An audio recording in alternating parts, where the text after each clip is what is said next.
Welcome to రాజనీతి. మనకి వర్షాకాలంలో చెరువులు కుంటలు నిండుతూ ఉంటే ఎక్కడెక్కడ కప్పలన్నీ చేరుతూ ఉంటాయి చెరువుల్లోకి. అట్లాగే ఇప్పుడు తెలుగుదేశం పార్టీ చెరువు నిండుతూ ఉండటంతో ఎక్కడెక్కడ వెళ్ళిపోయిన నాయకులందరూ మళ్ళీ వెనక్కి వస్తున్నారు. తెలుగుదేశం పార్టీ అధికారంలోకి వచ్చే సూచనలు ప్రస్ఫుటంగా కనిపిస్తున్నాయి.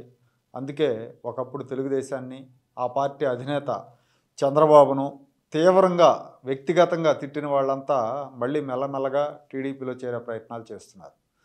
తెలుగుదేశం పరిస్థితి, ఆ పార్టీలో వీళ్ళ పరిస్థితి బాగున్నప్పుడు అధికారాన్ని ఎంజాయ్ చేసి, పార్టీ కష్టకాలంలో ఉన్నప్పుడు నిర్దాక్షిణ్యంగా వదిలేసి వెళ్ళిపోయిన వాళ్ళంతా వచ్చే ఎన్నికల్లో వైసీపీకి సీన్ లేదని అర్థం అవడంతో మళ్ళీ టీడీపీ వైపు చూస్తున్నారు. పార్టీ నుంచి వెళ్ళేటప్పుడు వ్యక్తిగత దాడి చేయకుండా తమకు జరిగిన అన్యాయాన్ని చెప్పుకొని బయటపడితే ఎవరికి అభ్యంతరం ఉండదు. కానీ నాయకుడి మీద వ్యక్తిగత దాడి చేసి మళ్ళీ ఇప్పుడు అదే నాయకుడి దగ్గరికి రావటం వీళ్ళు సిగ్గుగా భావించడం లేదేమో కానీ చూసేవాళ్ళకి మాత్రం ఎలపరం కలిగిస్తోంది. ఉత్తరాంధ్రలో విశాఖపట్నం జిల్లాకు చెందిన దాడి వీరభద్రరావు గురించి తెలియని తెలుగు తమ్ముళ్ళు ఉండరు, తెలుగు ప్రజలు ఉండరు. ఆయన 1985 నుంచి వరుసగా 4 సార్లు అనకాపల్లి నియోజకవర్గం నుంచి ఎమ్మెల్యేగా ఎన్నికయ్యారు.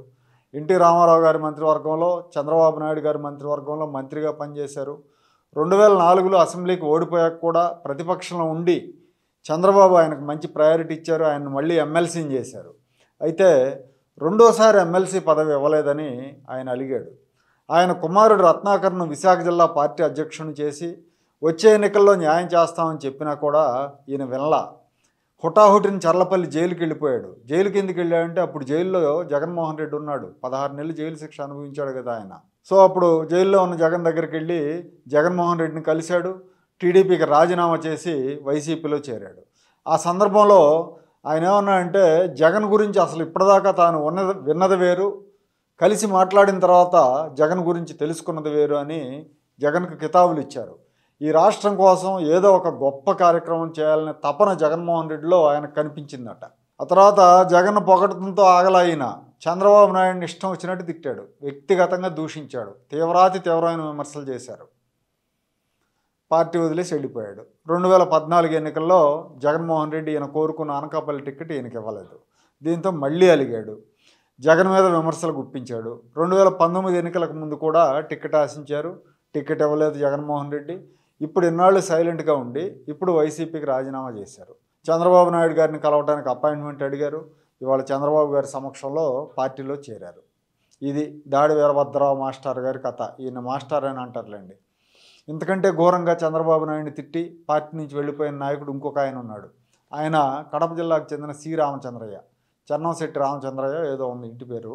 ఈయనకు నియోజకవర్గంలో కానీ సొంత సామాజిక వర్గంలో కానీ బలం లేకపోయినా కేవలం చంద్రబాబు నాయుడు గారి ప్రాపకం వల్ల సుదీర్ఘకాలం పదవులు వెలగబట్టాడు. తన రాజకీయ జీవితంలో ఒక్కసారి 1985లో ఎమ్మెల్యేకి గెలిచారు. గెలిచిన తర్వాత వెంటనే స్టేట్ మంత్రిగా అవకాశం దక్కింది ఈయనకి రామారావు గారి క్యాబినెట్లో, రామారావు గారి మంత్రివర్గంలో. చంద్రబాబు సీఎం అయ్యాక 1996 నుంచి 2008 వరకు 2 దఫాలు రాజ్యసభ సభ్యుడిగా ఎన్నికయ్యారు. పోలిట్ బ్యూరో సభ్యుడిగా సుదీర్ఘకాలం పనిచేశారు. పార్టీలో అగ్రనేతగా ఒక వెలుగు వెలిగారు. 2008లో ప్రజారాజ్యం పార్టీలో చేరారు. ఎందుకు చేరారా అంటే మూడోసారి ఈయనకు రాజ్యసభ ఆశించినప్పటికీ మూడోసారి ఈయనకు రాజ్యసభ టికెట్ ఇవ్వలేదని పార్టీ మారారు. మారేటప్పుడు చంద్రబాబు నాయుడు గారి మీద వ్యక్తిగత విమర్శలు చేశారు, ఇష్టం వచ్చినట్టు తిట్టాడు. ప్రజారాజ్యం పార్టీ కాంగ్రెస్లో విలీనం అయ్యాక కిరణ్ కుమార్ రెడ్డి మంత్రివర్గంలో ఎమ్మెల్సీగా మంత్రిగా పనిచేశారు. 2014 ఎన్నికల తర్వాత వైసీపీలో చేరారు. ఆ పార్టీలో చేరాక ఎమ్మెల్సీ అయ్యారు. కౌన్సిల్లో లీడర్ ఆఫ్ అపోజిషన్గా కూడా ఉన్నారు. ఇప్పుడు ఈ శ్రీరామచంద్రయ్య కూడా చంద్రబాబు నాయుడు గారి దర్శనం కోసం తెలుగుదేశం పార్టీ కార్యాలయంలో పడిగాపులు పడి మొత్తానికి వాళ్ళ తెలుగుదేశం పార్టీలో చేరారు. వీళ్ళిద్దరూ ఇప్పుడు ఏం చెప్తారంటే అవన్నీ మర్చిపోతారు. సొంత గూటికి చేరుకున్నంత ఆనందంగా ఉందని 75 ఏళ్ల ప్రాయంలో వీళ్ళు చిలక పలుకులు పలుకుతారు. చంద్రబాబు నాయుడు గారిని తిట్టిన నోటితోటే విపరీతంగా పొగుడుతారు. వీళ్ళిద్దరికీ తెలుగుదేశం అధినేత పార్టీలో చేరుతున్న సందర్భంగా ఎలాంటి హామీ ఇవ్వలేదు. స్థానిక నాయకత్వం అభ్యంతరం తెలపలేదు కాబట్టి చేర్చుకున్నారు. రామచంద్రయ్య, దాడి వీరభద్రరావులు ఇద్దరికీ తెలుగుదేశం పార్టీ అత్యున్నత పదవులు ఇచ్చింది. చంద్రబాబు అందరికంటే ఎక్కువ ప్రాధాన్యత ఇచ్చారు. కానీ పదవులు ఇవ్వలేదనే సాగుతో పార్టీ కష్టకాలంలో ఉన్నప్పుడు వదిలేసి వెళ్ళిపోయారు. గత 5 ఏళ్లుగా పార్టీ అనేక ఒడిదుడుకులు ఎదుర్కొంది. కేసులు, దాడులకు తట్టుకొని కార్యకర్తల పార్టీని నిలబెట్టుకున్నారు. పదవులు అనుభవించిన నాయకుల కంటే అధినేత చంద్రబాబు కార్యకర్తలే పార్టీని నడిపించారని చెప్పాలి. ఇప్పుడు మళ్ళీ అధికారంలోకి వస్తుందన్న నమ్మకం కుదరటంతో పచ్చగా ఉన్న చోట మేసి వెచ్చగా ఉన్న చోట పడుకునే నైజం కలిగిన నాయకులంతా మళ్ళీ క్యూలు కడుతున్నారు.